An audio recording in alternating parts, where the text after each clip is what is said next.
తాకట్లో ఉన్న బంగారాన్ని విడిపించి ఆ రోజున మార్కెట్ ధర కట్టి మిగిలిన డబ్బును మీకు అందిస్తుంది కొమ్మూరి గోల్డ్.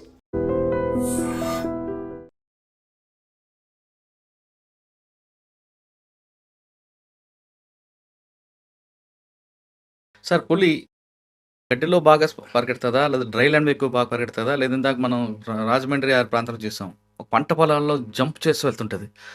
ఎక్కడ దానికి కంఫర్ట్గా ఉంటుంది? అంటే పరిగెత్తడం అనేది దాంట్లో ఉండదు సార్. యాక్చువల్‌గా పరిగెత్తదు. నేను ఇందాక చెప్పాను కదా! ఎప్పుడంటే 5, 10 మీటర్లు పరిగెత్తడం అన్నది కేవలం వేటను పట్టుకోవడానికి మాత్రమే. ఒక 10, 20 మీటర్లు అట్లా వేట కోసం కాకుండా దాని ప్రాణభయం ఉంది. మామూలుగా వెళ్ళిపోద్ది అంతే. పరిగెత్తడం అంటే అది అలసిపోతుంది. అంటే రాజమండ్రిలో చూసాం, పొలాల్లో జంప్ చేసి వెళ్ళి దాకా. అంటే భయంతోటి కొంత దూరం వెళ్ళగలుగుతుంది అంతే. అంతేగాని మనలాగా ఏదో స్ప్రింట్ స్విమ్మింగ్ చేస్తుంటది పులి.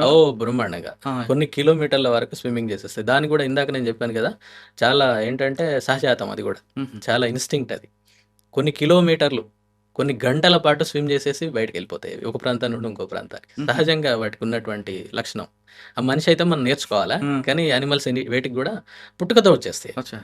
పుట్టుకతో వచ్చేటువంటి గుణాలు ఇందాక సహజాతం అంటే అది అట్లా అనమాట. దానికి ఉంటుంది అది. అందుకనే ఇప్పుడు మనం గోదావరి ఈ ప్రాంతంలో ఛత్తీస్గఢ్ నుంచి ఇటు రావడము, లేకపోతే కృష్ణానది ఆంధ్రప్రదేశ్ నుంచి ఇటు రావడం, ఇటు నుంచి ఆంధ్రప్రదేశ్కి వెళ్ళడం చాలా సింపుల్గా వెళ్ళిపోతాయి. అయితే అవన్నీ కొంచెం జాగ్రత్తలు పడతాయి, ఎక్కడి నుంచి వెళ్ళడం ఏంటి. ఈ దారులు, అడవిలో కూడా దారులు, ఇవన్నీ కూడా చాలా డెఫినెట్గా ఉంటాయి. మనం అనుకుంటాం అడవి అంటే మొత్తం ఎట్లా పడదట్నే పోతాయి, అట్లా కాదు.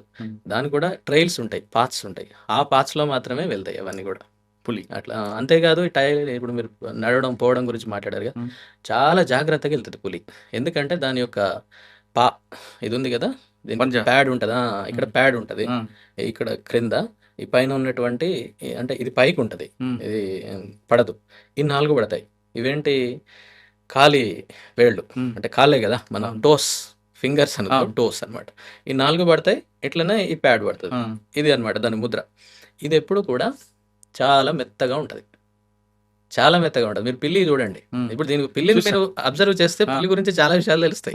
పిల్లి మన ఇంట్లోనే ఉండేది కానీ అది చూడండి. ఈ 4, ఇది ఒకటి, ఇది మెత్తగా ఉంటుంది. ఎందుకంటే మళ్ళీ సేమ్ ఇదే ఇందాక విషయమే. అది దాడి చేసేటప్పుడు దాడి చేయాలి కదా, ఎదుటి ఆహారం మీద పట్టుకోవాలి కదా. పట్టుకోవాలంటే ఏమాత్రం అక్కడ చప్పుడు కావద్దు, శబ్దం కావద్దు, అంటే ఇది మెత్తగా ఉండాలి. అందుకని దాన్ని అట్లా ఇవాల్వ్ అయింది అన్నట్టు. అది మెత్తగా ఉంటుంది, వెళ్తుంది టక్న. దాన్ని అంటే తెలియద్దు, దానికి బ్రేక్ తెలియకూడదు ఇది ఉన్నటువంటి విషయం. అలా కాకుండా గిట్టల్లాగా ఉందనుకోండి, గట్టిగా ఉందనుకోండి, తెలియదు, సౌండ్ వస్తుంది, ఈజీగా తెలిసిపోతుంది. అట్లా అది ఇవాల్వ్ అయింది అనమాట. అట్లా మెత్తగా ఉంటుంది కదా. ఒక్కోసారి ఫారెస్ట్ లో ముళ్ళు. కరెక్ట్ చెప్పారు. ఇక్కడ ఏంటంటే ఇలా మెత్తగా ఉంటుంది కాబట్టి అది అట్మోస్ట్ కేర్ తీసుకుంటుంది, చాలా కేర్ తీసుకుంటుంది. ఎట్లా, మంచి డస్ట్ ఉన్నటువంటి ఏరియాస్, కాలిబాటలు, మెత్తగా ఉన్నటువంటి ప్రాంతాలు, వీటిని ప్రిఫర్ చేస్తుంది. అంతేగాని రాళ్ళు రప్పలకి వెళ్ళి ముళ్ళు ఉన్న కాడికి పోదది. ఒకవేళ గుచ్చుకుంది అనుకోండి, గుచ్చుకుంటే ఇంతే సంగతులు. అది అందుకనే అంత ఇంపార్టెంట్ దానికి.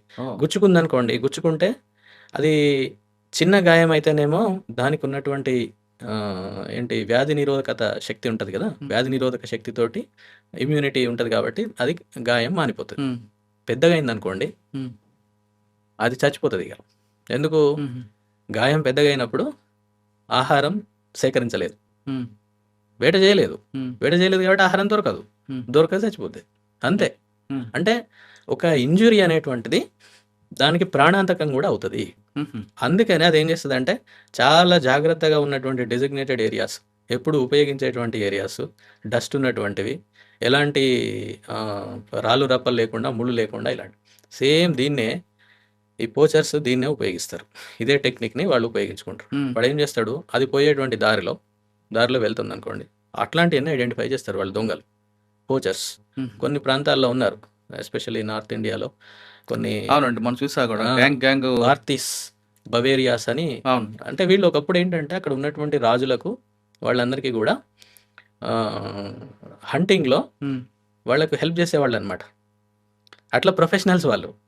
ఆ విధంగా తర్వాత ఏమైంది, ఈ హంటింగ్ అనేది 1972 వన్యప్రాణి చట్టం వచ్చిన తర్వాత అవన్నీ నిషేధించడం అయింది.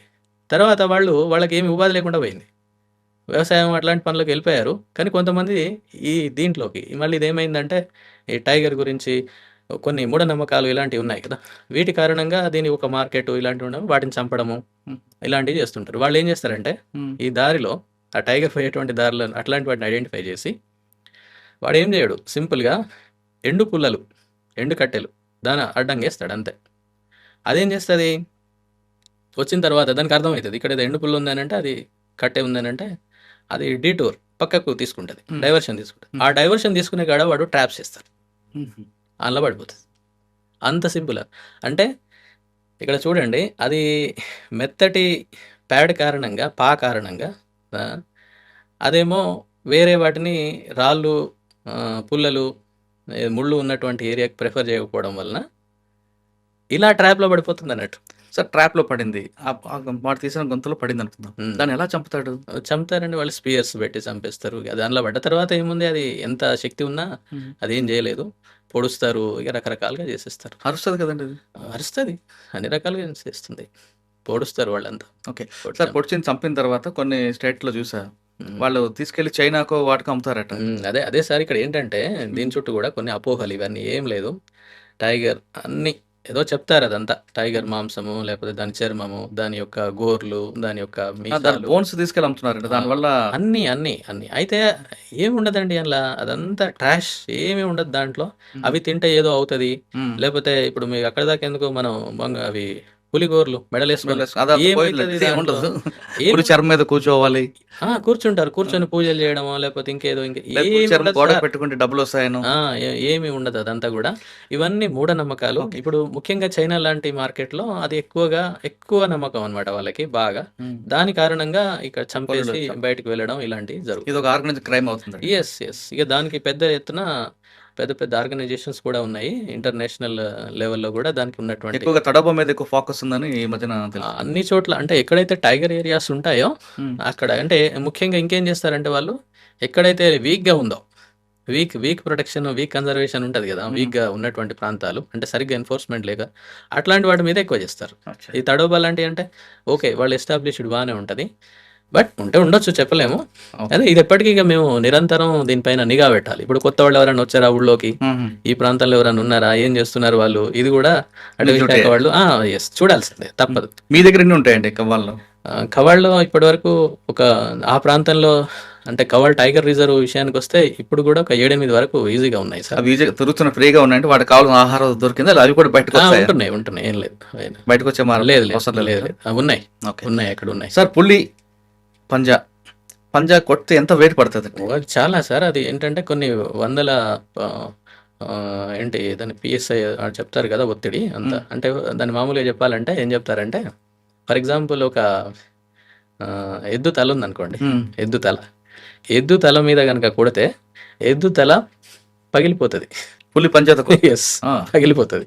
అంటే అంత ఫోర్స్ ఉంటది. ఫోర్స్ ఉంటది. అందుకనే దాన్ని ఆహ్, రైలు ఇంజిన్‌తో పోలుస్తారు. సార్ పులి పంజా కొడితే యెస్. ఇంకా అంటే ఇప్పుడు చూడండి ఒక హ్మ్, ఏంటి ఆవు యొక్క స్కల్ ఎంత గట్టిగా ఉంటదది? హ్మ్. చాలా గట్టిగా ఉంటది హ్మ్. కదా!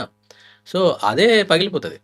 అంత ఫోర్స్ ఉంటది. అంత ఫోర్స్ అనమాట. అలాగే కాదు దాని యొక్క ఎట్లా అంటే హ్యామర్‌తో పోలుస్తారు దాన్ని. సుత్తే ఉంటది కదా! అవును. సుత్తెతోటి. మీరు ఏదైనా వేరే ఏ పరికరం అయినా మిగతా వాటన్నిటికంటే సుత్తి అనేది చాలా భిన్నమైంది. హ్మ్. అంటే ఎక్కువ ఫోర్స్ పడతది అవును. దాంతోటి. ఎక్కువ ఒత్తిడి పడతది. ఆ సుత్తెతో పోలుస్తారనమాట దాన్ని. ఆహా! సార్ పులి నాలుక మీద కూడా ముల్లులుంటాయి. అది ఎవరు మనుషులకు గాని, స్కిన్ గాని ఏస్తే బ్లడ్ వస్తదంటారు వాస్తవం. అంటే ఏంటంటే సార్ ఇప్పుడు ఆహ్, పులి ఎందుకు అలా ఉంటదనమాట. అంటే దాని పైన ఉన్నటువంటివి కాస్త కొంచెం రఫ్‌గా ఉంటది. పైన నాలుక. నాలుక మీద. ఎందుకు? అది మాంసాహారం కదా తినేది. హ్మ్. ఆ మాంసం ఇప్పుడు తిన్నప్పుడు గూడా దేనికి పట్టుకొని ఉంటదది లోపల? ఏదైనా ఆహారం లోపల అది ఎముకలకి పట్టుకొని ఉంటది గదా! హ్మ్. ఏదైనా అంతే అవును. కదా! మనం ఇప్పుడు మనం మనం ఎవరిదైనా తింటాం అంతే కదండీ కదా! చికెన్, మటన్ తిన్నప్పుడు పట్టుకొని ఉంటది. ఆ పట్టుకొని ఉన్నప్పుడు దాన్ని లాగాలంటే మనకంటేనేమో చేతులున్నాయి. హ్మ్. అదెట్లా లాగుతది మరి? హ్మ్. లాగలేదు కదా! అందుకని ఈ పరిణామం అలా ఆహ్, ఏంటిది నాలుక ఆ విధంగా పరిణామం చెందిందనమాట. పట్టుకొని ఇలా లాగిందనుకోండి అది మొత్తం వచ్చేస్తది. కాబట్టి తినేస్తది. అచ్చా! సార్ ఒక జంతువుని చంపిన తర్వాత ఫస్ట్ ఇక్కడ పట్టుకుంటది. హ్మ్. ఇక్కడ గొంతు పట్టుకుంటది. ప్రాణం పోతది కాబట్టి అక్కడి గొంతు నుంచి లేక మెడ ఆ? ఏదైనా. మెడ గాని అంటే పై భాగం గాని, కింది భాగం గాని. ఎందుకంటే ఈ పైనుంచి క్రిందికి పోయేటువంటి ధమనులు, సిరలు ఉంటాయి గదా! హ్మ్. అవి లేకపోతే వాయునాళం. హ్మ్. ఇవి ముఖ్యమైనయి. మిగతా ఎక్కడ పట్టుకున్నా కూడా ఆహా. అది ఆ యానిమల్ రెసిస్ట్ చేస్తుంది అవును. ఏదైనా కానీ. చంపిన తర్వాత ఏ పార్ట్ ఎక్కువగా ఇష్టం ఉంటుంది? అంటే అది ఏం చేస్తుందంటే అండి, ఎక్కువగా పులి విషయంలో పులి తినేటువంటిది మాంసం మాత్రమే. మాంసం తింటది అంతే. మిగతా అది కూడా రోజు తిందు. లోపల పొట్ట పేగులు ఇట్లాంటి వాటిని తినదు అది. అవన్నీ వదిలేస్తుంది. కేవలం మాంసాన్ని తింటది. అది ఎక్కడ ఓపెన్ చేస్తుంది అంటే వెనక భాగం నుంచి ఓపెన్ చేస్తుంది. వెనక భాగం నుండి ఓపెన్ చేసుకుంటూ తినుకుంటూ మొత్తం మాంసం భాగం ఎక్కడెక్కడ ఉందో ఆ భాగం అంతా తినేస్తుంది. తినేసి అప్పటికే ఒక 20 కేజీలు 30 కేజీలు అట్లా తినేస్తుంది. అయితే ఏంటంటే ఒక 2-3 రోజులు ఆగింది అనుకోండి, 2-3 డేస్ వెయిట్ కూడా చేస్తుంది అది. ఎందుకంటే అది కొంచెం ప్యూరిఫై కావాలి. అయితే ఇది ఈజీగా వస్తుంది. అవును. ఎండిపోయిన తర్వాత బయటకు వస్తుంది. ఎండిపోవడం అని కాదు కానీ మైక్రోబ్ యాక్టివిటీ పెరిగిద్ది అనమాట. అంటే సూక్ష్మజీవులు ఎక్కువగా దానిపైన చేరుతాయి. చేరి కొంచెం ఆ మాంసం ఈజీగా వచ్చేస్తుంది తినడానికి లాగితే. సో అట్లా కూడా ఒక 2-3 రోజులు ఉంటుంది. అంటే ఇప్పుడు ఇక్కడ ఏంటంటే అది ఒకవేళ ఏదైనా చంపేసింది అని అంటే ఒక 2-3 రోజులు అక్కడ ఉండే ఛాన్స్ ఉంటుంది. టైగర్ ఉంటుంది. ఎందుకంటే మళ్ళీ తింటది అది. రెండోసారి తినొచ్చు, మూడోసారి కూడా తినొచ్చు చెప్పలేదు. కానీ ఈ 2-3 రోజుల్లో చుట్టుపక్కల నక్కలు మిగతా కూడా తినే అవకాశం ఉంటుంది. ఎస్ సార్ ష్యూర్ ఖచ్చితంగా. అదే అందుకనే ఇప్పుడు నేను ఇందాక టాప్ ప్రెడేటర్ అని అన్నాము, లేకపోతే keystone species, umbrella stone species అనే దానికి మంచి కరెక్ట్ పాయింట్ వచ్చారు మీరు. ఏంటంటే ఒక యానిమల్ని ఫర్ ఎగ్జాంపుల్ ఒక సాంబార్ అనేటువంటి దుప్పిని చంపేసి తినదనుకోండి, తినేస్తే ఇది మాంసం పార్ట్ ఇట్లాంటి అనేది తినేస్తే వెళ్ళిపోద్ది, అయిపోయింది దాని పని. వెళ్ళిపోయిన తర్వాత చిన్న నక్క, పెద్ద నక్క, వూల్ఫ్ ఇట్లాంటివి ఎన్నో ఉంటాయి. అవన్నీ వచ్చేసి మిగిలినటువంటి పార్ట్, మిగిలింది ఏదైతే ఉంటుందో అది తినేస్తాయి. ఈవెన్ లెపర్డ్ కూడా తినేస్తుంది. ఏది ముఖ్యంగా పొట్ట పేగులు ఇలాంటివి ఉంటాయి కదా, వాటన్నిటి తినేస్తుంది.